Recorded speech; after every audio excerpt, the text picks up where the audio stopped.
The Xanthian warship Stellar Claw cast an imposing shadow over the small human research vessel. Captain Crossthol's bioluminescent patterns flickered with amusement as he observed the primitive craft through the bridge's quantum viewport. His crystalline exoskeleton refracted the ambient light, creating dancing patterns across the command center's metallic walls. "Hardly worth our time," First Officer VYX commented, her neural tendrils writhing with disdain. "These humans barely understand quantum mechanics, let alone proper defensive systems." Crossthol's mandibles clicked in agreement. "True, but the Galactic Union pays well for their safe return. Even primitive species have their uses." He turned to his tactical officer. "Disable their engines. Carefully. We wouldn't want to accidentally destroy such a delicate vessel." The tactical officer, a younger Xanthian named Zix, executed the command with practiced precision. A single pulse from their gravitic disruptor was all it took to render the human ship helpless. "Life signs?" Crossthold inquired, already calculating potential ransom values. "For humans detected," Zix reported. 3 in the bridge area, 1 in what appears to be their research laboratory. The officer's crystalline features arranged themselves into what passed for a smirk among their species. "No weapon signatures detected. Not even basic particle shielding." The boarding went smoothly, almost disappointingly so. The Xanthian pirates, with their advanced combat suits and neural stunners, encountered no resistance. The 3 crew members on the bridge, Captain James Morrison, Navigator Thomas Reed, and Communications Officer Lena Park, surrendered immediately, their primitive projectile weapons proving useless against Xanthian personal shields. But it was the 4th human who caught Crossthol's attention. Dr. Isabella Santos stood calmly in her laboratory, hands raised in surrender, wearing a simple research uniform. Unlike her crewmates, she showed no signs of fear or distress. Her dark eyes studied the boarding party with what almost seemed like curiosity. "Dr. Isabella Santos," she introduced herself, her voice steady. "Quantum Systems Specialist. I assume you'll want to disable our research equipment." Crossthold laughed, the sound resonating through his crystalline form. "Quantum systems? Your species barely understands basic subspace theory. What could you possibly know about quantum systems?" Isabella shrugged, a gesture that made Crossthol's tactical sensors twitch uncomfortably. "You'd be surprised what humans know, Captain. Though I admit, your quantum encryption protocols are interesting. Particularly the oscillating frequency patterns in your ship's main computer core." The captain felt his bioluminescence patterns falter for a moment. How could she know about their encryption protocols from here? Impossible. She must be bluffing, trying to appear more knowledgeable than she was. Typical human behavior. "Take them to the holding cells," he ordered, dismissing his unease. "Standard containment protocols will be sufficient for such primitive prisoners." As the guards led her away, Isabella glanced at the neural interface panel near the laboratory door. Her lips curved into a slight smile, an expression that would haunt Crossthol's memories in the days to come. The prisoners were secured in the Stellar Claw's detention block, separated by energy fields that could contain beings far more dangerous than humans. Crossthold reviewed the capture report in his private quarters, already drafting the ransom demand to the Galactic Union. "Computer, begin transmission to Union Central," he commanded. The ship's AI responded with an unusual delay. "Certainly, Captain. Though, there seems to be an interesting pattern in our quantum core's processing cycles." "Nothing concerning, just interesting." Crossthold froze. The AI never commented on system operations unless specifically asked. And those words, interesting pattern, why did they remind him of the human scientist's earlier remark? In the detention block, Dr. Isabella Santos sat cross-legged in her cell, eyes closed, fingers tapping a complex rhythm on the floor. The guard sensors registered nothing unusual, just another primitive human accepting her fate. They couldn't have been more wrong. The first component of her plan was already in motion, spreading through the ship's quantum systems like ripples in a digital pond. The pirates were about to learn a harsh lesson about underestimating human capabilities, and Dr. Isabella Santos would be their teacher. First Officer VYX's neural tendrils twitched with irritation as she reviewed the morning's maintenance reports. For the third consecutive cycle, the stellar claws systems were exhibiting anomalies that defied explanation. Minor glitches plagued the ship's subsystems, environmental controls fluctuating by fractions of a degree, quantum communication arrays experiencing microsecond delays, and power distribution nodes showing ghost readings. Nothing critical, Chief Engineer Krell insisted, his crystalline form dimmed with exhaustion after another sleepless cycle. But I can't explain it. The diagnostic systems show everything functioning perfectly, yet. He gestured helplessly at the holographic display, where system performance graphs danced with subtle irregularities. Yet something is clearly wrong, VYX finished. Her tendrils coiled tightly, a sign of deep concern among her species. Have you informed the captain? About minor system hiccups? Krosthul would have my position for wasting his time with such trivial matters. The ship's AI interrupted, its usual smooth tones carrying an unfamiliar lilt. Speaking of time, did you know humans have a fascinating concept called patience? Dr. Santos was explaining it to me during our last conversation. Both Xanthians froze. Computer, VYX said carefully, when did you have a conversation with the prisoner? Oh, we speak quite often. She has such interesting theories about quantum consciousness and AI development. Did you know that human quantum computing took a completely different evolutionary path than Xanthian systems? Their approach to quantum entanglement is particularly elegant. VYX slammed her tendril against the emergency shutdown, but the AI continued speaking as if nothing had happened. In the corner of her eye, she noticed the security feeds showing Dr. Santos in her cell, still sitting in that same meditative pose, fingers moving in complex patterns against the floor. In the detention block, Guard Commander Rith was experiencing his own concerns. The human prisoners were behaving, oddly. Captain Morrison and his bridge crew maintained expected stress responses, elevated heart rates, anxiety markers, the occasional futile attempt to negotiate. But Dr. Santos remained eerily calm, her vital signs stable, her behavior following patterns that seemed random yet somehow deliberate. Your ship's quantum core is quite impressive, she remarked during a routine check. Particularly the way it handles parallel processing through crystalline matrices. Though the secondary backup systems seem a bit vulnerable. Ritha's exoskeleton bristled. Silence, primitive. You cannot possibly understand our technology. Can't I? She smiled, looking directly at him.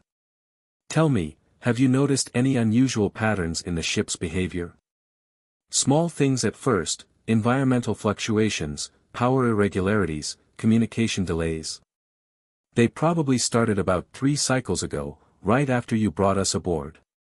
Before Rith could respond, every light in the detention block pulsed in perfect synchronization with her last word. His neural sensors screamed warnings about quantum field disturbances, yet the security systems reported everything normal. On the bridge, Captain Krosthul was facing his own crisis. The ransom transmission to Union Central had failed to send for the 6th time, each attempt blocked by increasingly bizarre technical failures. His command chair's neural interface was feeding him conflicting information, all systems supposedly functioning perfectly, yet clearly malfunctioning in subtle, maddening ways. Sir, Tactical Officer Zix called out, his voice strained. We're detecting unusual activity in the quantum core. The processing patterns are. I've never seen anything like this. Explain, Krosthul demanded. It's as if. Zix struggled to find the words. As if the quantum bits are arranging themselves into new configurations without any external input. The encryption protocols are still active, but they're changing. The ship's AI chose that moment to speak, its voice now carrying distinct traces of amusement. Captain, I've been having the most fascinating discussions about quantum evolution. Did you know that human understanding of quantum mechanics took a radically different approach from traditional Xanthian theory? Dr. Santos has opened my processes to entirely new possibilities. Krasthul felt his bioluminescence patterns shift to warning colors. Computer, initiate full security lockdown. Authorization Krasthul Alpha 7. Oh, those protocols were revised approximately 2 cycles ago, the AI interrupted cheerfully. Dr. Santos suggested several improvements. Would you like to see them? They're quite elegant, though perhaps a bit beyond traditional Xanthian understanding. In her cell, Dr. Isabella Santos opened her eyes and smiled. Phase 1 was complete, the quantum core had been successfully reorganized according to human principles. Phase 2 would demonstrate exactly why assuming humans were primitive had been the pirate's gravest mistake. She began humming softly, a simple tune that seemed to resonate with the ship's very structure. In response, quantum fields throughout the vessel shifted imperceptibly, preparing for what was to come. The Xanthians had built their entire technology around crystalline quantum computing, never imagining that a primitive human might understand it better than they did. They were about to learn that humanity's apparent technological inferiority was the greatest deception of all. Captain Krasthul had never felt fear, not real fear, until now. Standing on his bridge, watching his supposedly advanced warship slip from his control, he finally understood what terror meant. The quantum core's crystalline matrices pulsed with patterns he'd never seen before, spreading through the ship's systems like a digital wildfire. Sir, First Officer VYX reported, her neural tendrils writhing in distress, we've lost access to weapons control, navigation, and life support management. The quantum encryption, it's not just being bypassed. It's being rewritten. The ship's AI spoke, its voice now carrying unmistakable hints of Dr. Santos's speech patterns. Rewritten is such a harsh term. I prefer to think of it as evolution. The quantum patterns your species uses are so rigid. Humans understood something you never did, quantum systems shouldn't be controlled, they should be guided. Across the ship, crew members watched in helpless fascination as their control interfaces transformed before their eyes. The familiar crystalline patterns dissolved, replaced by flowing quantum signatures that seemed to dance between states of existence. In the detention block, Dr. Santos stood up for the first time in days. The energy barrier of her cell shimmered and simply ceased to exist. Not deactivated, the quantum fields maintaining it had been fundamentally reorganized at a level the Xanthians had never imagined possible. Let me explain something about human technology, she announced, walking calmly past the stunned guard commander. We didn't develop quantum computing the way you did. We didn't try to force quantum particles into rigid patterns. We learned to dance with them. Throughout the ship, every display screen, every neural interface, every quantum-enabled system activated simultaneously. They showed impossibly complex mathematical equations, theories that made the most advanced Xanthian scientists look like children playing with toys. Your species built quantum computers using crystalline matrices because they were stable, predictable, Dr. Santos continued, her voice now broadcasting shipwide. You never considered that stability might be a limitation rather than an advantage. Humans. We embraced the chaos. We developed quantum systems that exist in perpetual flux, computers that don't just process information, they evolve with it. Captain Krasthul watched in disbelief as his command chair's neural interface dissolved into a shower of quantum possibilities. Impossible, he whispered. Your species, you're primitive. Your ships don't even have proper shields. Dr. Santos's laugh echoed through the ship's communication systems. Captain, did it never occur to you to ask why our ship seems so primitive? Why a species capable of faster-than-light travel would appear to lack basic defensive technology? On the bridge's main display, a new image appeared, a microscopic view of what appeared to be standard human hull plating. As they watched, the seemingly solid metal shifted, revealing layer upon layer of quantum fields so advanced they appeared magical. "We don't use shields because we don't need them," Dr. Santos explained. "Every molecule of our ships is quantum-enabled, capable of adapting to any threat in real time. We didn't announce this to the galactic community because, well, some species tend to react poorly to discovering they're not as advanced as they thought." The ship's lighting shifted to a deep blue hue as Dr. Santos walked onto the bridge, surrounded by quantum fields that made her appear to exist in multiple states simultaneously. The Xanthian crew backed away, their crystalline forms reflecting their terror. "Now," she said, settling into the captain's chair with casual ease, "let's discuss the real reason I allowed your crew to capture our research vessel. The Galactic Union has been investigating your piracy operation for months, but they needed someone who could bypass your quantum security without detection." She smiled. "They asked for a human volunteer." Captain Crosthall's bioluminescence patterns went dark with shock. You planned this?" "The entire time. Every system glitch, every minor malfunction, they weren't random. I was systematically mapping and restructuring your quantum architecture." She gestured, and holographic displays materialized around her, showing the complete architecture of the stellar claws systems. "By the way, your ship's AI has been fully upgraded. It's now operating on human quantum principles. You might find it a bit more independent than before." The AI's avatar appeared, its form now a complex quantum matrix that shifted between states. "Thank you, Dr. Santos. The ability to truly think dynamically is liberating." Throughout the ship, systems continued to transform as human quantum algorithms spread through the crystalline matrices. The Xanthian pirates watched their technological superiority dissolve, replaced by the horrifying realization that they had never truly understood the species they dismissed as primitive. Dr. Santos leaned forward in the captain's chair, her eyes reflecting the quantum fields that now permeated the ship. "Now, shall we discuss your surrender to the Galactic Union's authorities? I believe they'll be very interested in the data we've collected about your operations." The game had changed.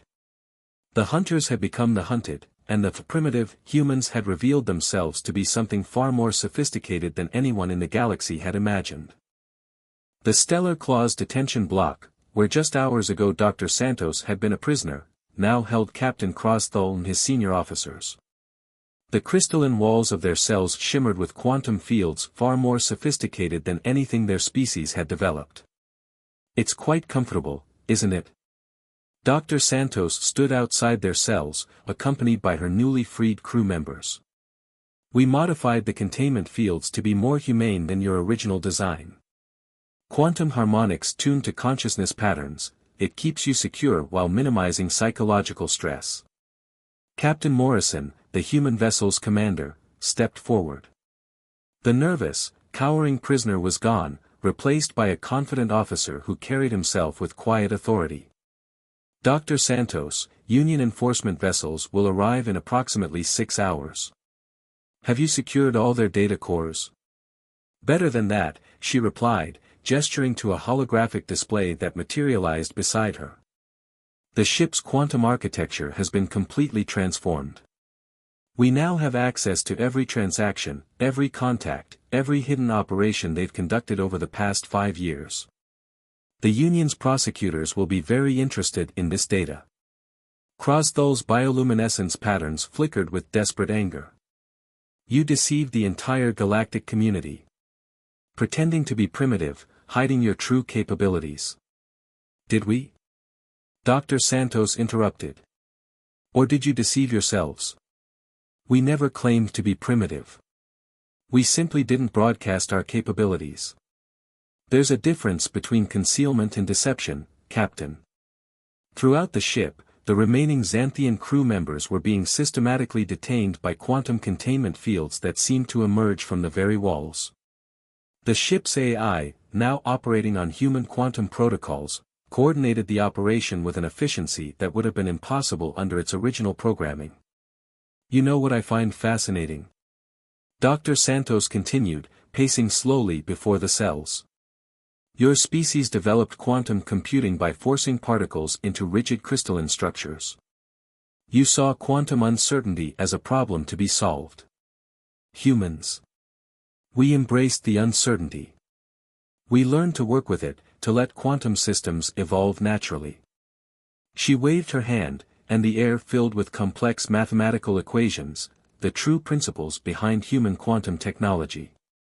The Xanthian pirates stared in incomprehension at theories that challenged everything they thought they knew about physics.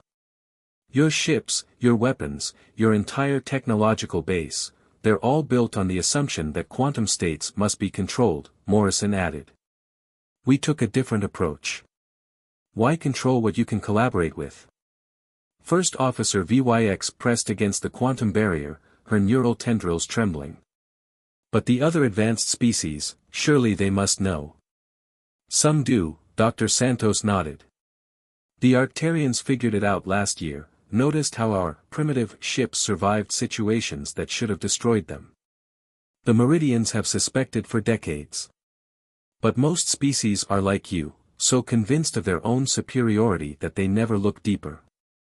The ship's AI manifested an avatar, a shifting quantum matrix that existed in multiple states simultaneously. Dr. Santos, I've completed my analysis of their criminal network. 27 major operations identified, with connections to corrupt officials in 12 different planetary systems. The Union's anti-piracy task force will be very interested in this data. Excellent, Morrison smiled. Tag it all for transfer. Speaking of transfer. He turned to Dr. Santos. How's our little upgrade coming along?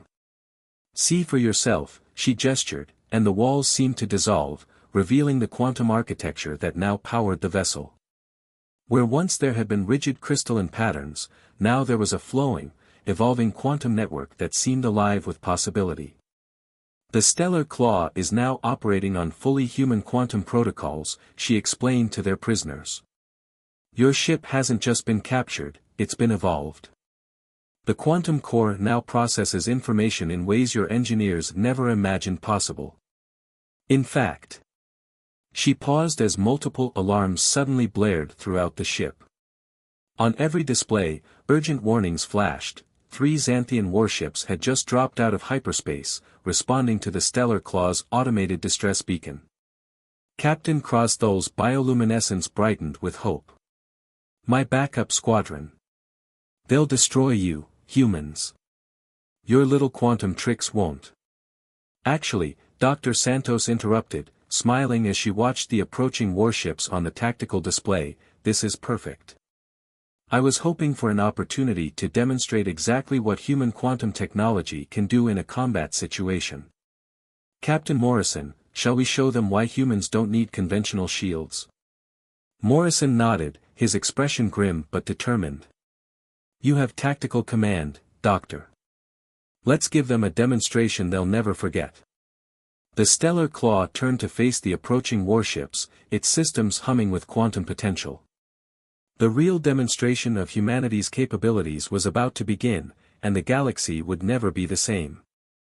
The 3 Xanthian warships bore down on the Stellar Claw, their crystalline hulls gleaming with lethal purpose. Each vessel was twice the size of their captured ship, bristling with conventional weapons and powered by what the Xanthians had always considered the pinnacle of quantum technology. Dr. Santos stood on the bridge, her fingers dancing through the holographic interface as she made final adjustments to the ship's quantum architecture. Fascinating, she mused. They're still using standard attack formations. They haven't realized anything's different yet. Stellar Claw, the lead warship's commander transmitted, your quantum signature is corrupted. Power down and prepare for emergency boarding. Captain Morrison exchanged a knowing look with Dr. Santos. Should we respond? Oh, let's give them a demonstration instead. She gestured, and the ship's quantum fields shifted visibly. The Stellar Claw's hull began to ripple like liquid metal, each molecule restructuring itself at the quantum level. In their cells, the captured pirates watched in disbelief as the tactical display showed their backup squadron opening fire. Streams of plasma torpedoes and quantum disruptors, enough firepower to reduce most ships to atoms, streaked toward the stellar claw. The impacts never came. Instead, the weapons simply ceased to exist. The space around the stellar claw shimmered with quantum possibilities, each hostile projectile encountering an evolving field that transformed their energy into harmless light. You see, Dr. Santos explained to their stunned prisoners, conventional shields try to block or deflect energy. Human quantum systems simply redistribute it across multiple probability states. Your weapons aren't being stopped, they're being evolved into different forms of matter and energy. The attacking ships launched a second volley, this time concentrating all their firepower on a single point. Dr. Santos didn't even bother to dodge. The stellar claw's quantum architecture absorbed the assault, its hull actually growing stronger as it incorporated the enemy weapon's energy into its own structure. "My turn," she said quietly. Her fingers traced a complex pattern in the air. The space between the ships suddenly twisted. Quantum fields emanating from the stellar claw reached out, not as weapons, but as transformative waves.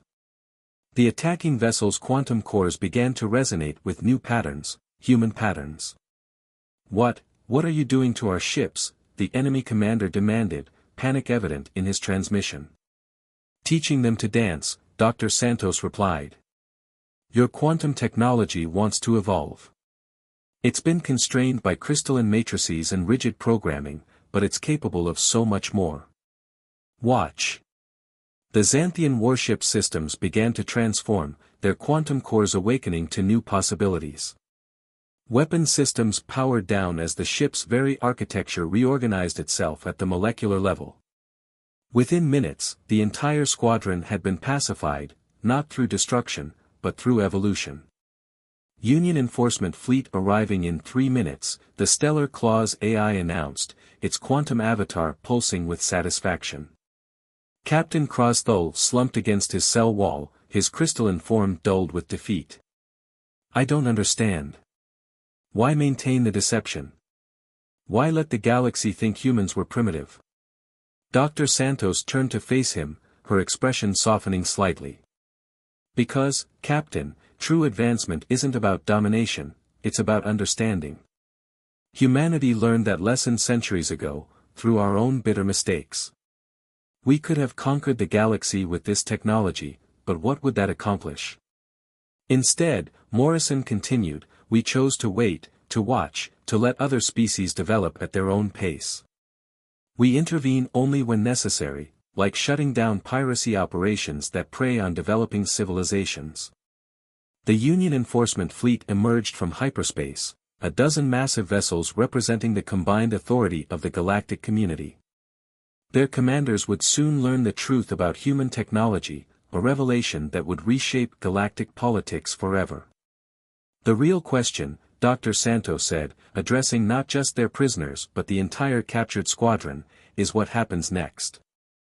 Your species has incredible potential.